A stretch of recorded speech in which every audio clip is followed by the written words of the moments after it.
In the history of human conflict, there have been three great revolutions in warfare. The first was the invention of gunpowder, the second, nuclear weapons. Today we are witnessing the third, the emergence of artificial intelligence on the battlefield, a shift that promises to change not just how we fight, but who or what decides to kill. From the high skies to the deep oceans, the code we write today is becoming the soldier of tomorrow. This isn't science fiction, it's the reality of modern defense. In this deep dive, we explore the history, the startling future, and the existential risks of AI weapons. This is the story of the machine at war.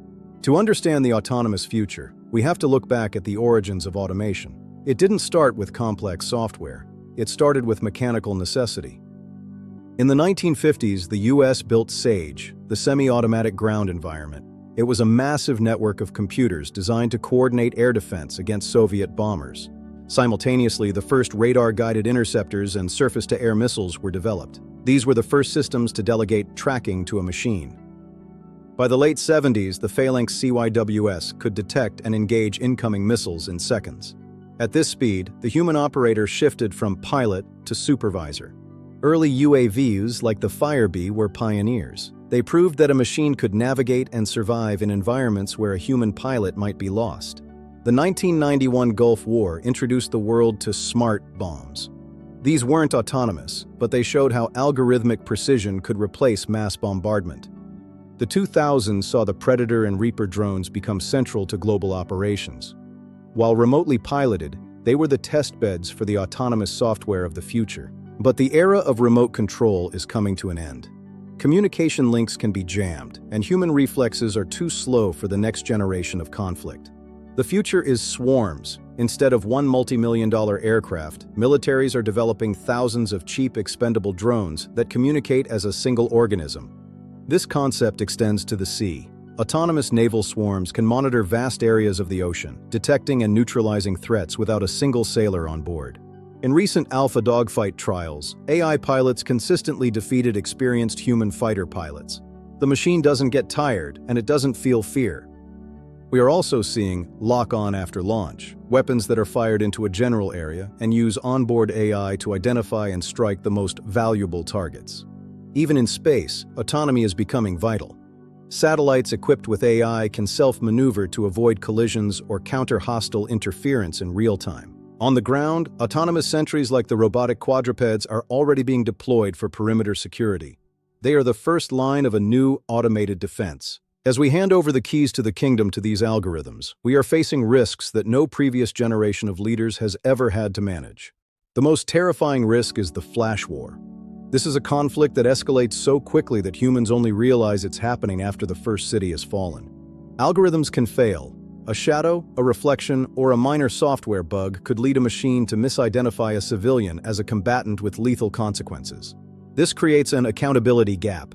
If an autonomous weapon commits a war crime, who is responsible? The programmer, the commander, or the code itself?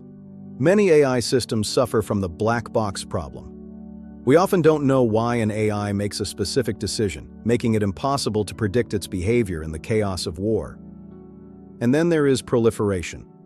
Unlike nuclear weapons, which require massive enrichment facilities, AI software can be copied to a flash drive and sold to the highest bidder. The barrier to entry is dropping.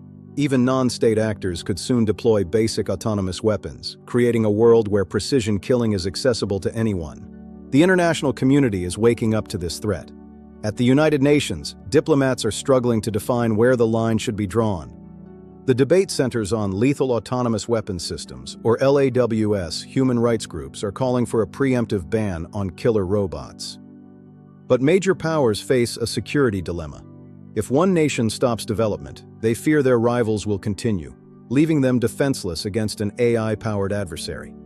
The dual-use nature of AI makes regulation even harder. The same algorithms that help a self-driving car navigate a city are used to help a drone navigate a battlefield. Verifying a ban is nearly impossible. You can't see code from a satellite.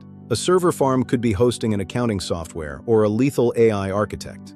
Ultimately, this isn't just a technical or legal problem, it's an ethical one. What does it mean for our humanity when we delegate the power of life and death to silicon?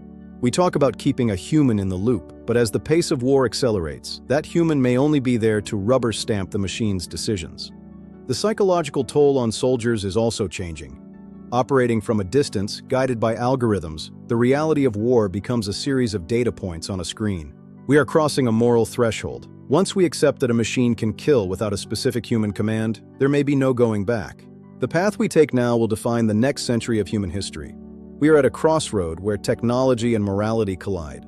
AI has the potential to make warfare more precise and reduce collateral damage. It could save lives by taking humans out of harm's way.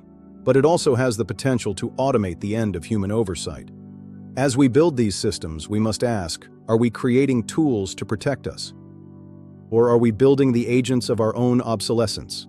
The answer won't be found in the code, but in the values we choose to uphold.